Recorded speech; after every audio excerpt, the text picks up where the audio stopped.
Hey, what's up YouTube? What's going on?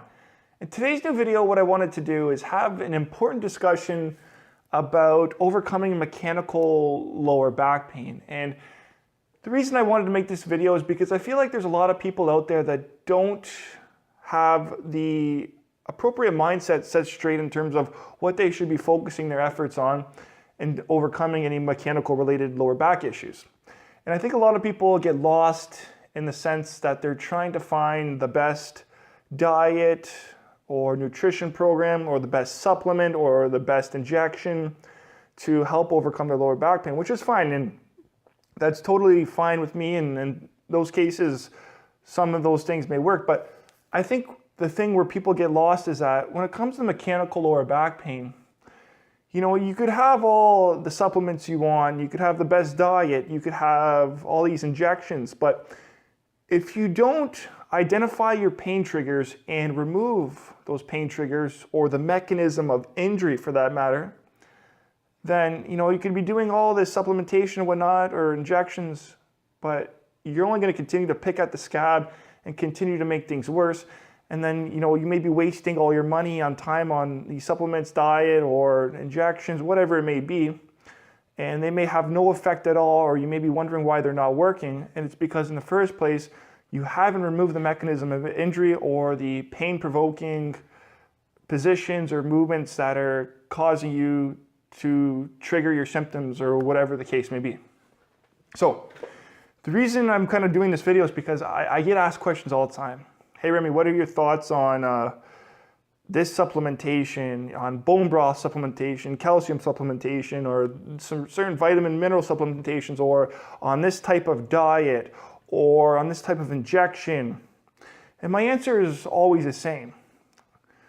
When you look at those, you know, supplements, nutrition, injections, whatever they may be, they all may be helpful, but in terms of a good supplement to an already good training program or kind of recovery strategy that one has, and that begins with identifying and removing your pain triggers and removing the mechanism of injury. And then you can start to tackle all of these little things as well once you get that figured out first. And I think that's the problem that many people don't really get or don't really kind of come to think about.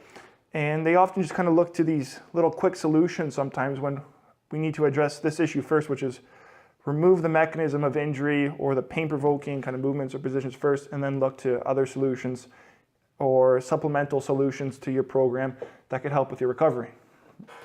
So the whole point of this video is, guys, when it comes to mechanical lower back pain, the first step that we need to be looking to do is identifying those pain triggers, removing them, and then we can start tackling other things in terms of supplementation or looking to other things that can kind of assist with our recovery program. But that's only once we can remove the mechanism of injury. Because when we consider things like stem cell therapy or any other therapy that may help in healing, if we continue to engage in the mechanism of injury, we're only going to continue to either provoke pain or reproduce the injury for that matter, because we're engaging in that same mechanism that causes an injury in the first place. So all this could be good for nothing in a sense.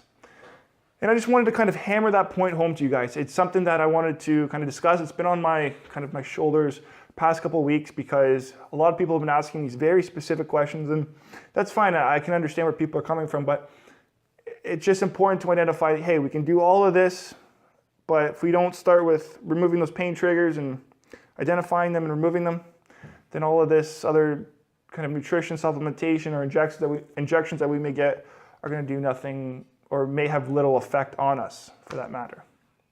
So just wanted to share that with you guys though, just to let you guys know that and to hopefully kind of get your mindset kind of focused on eliminating the mechanism first. So looking at things from more of a biomechanical point of view, and then start attacking more of things from more of a physiological point of view that can be influenced through nutrition and supplementation for that matter.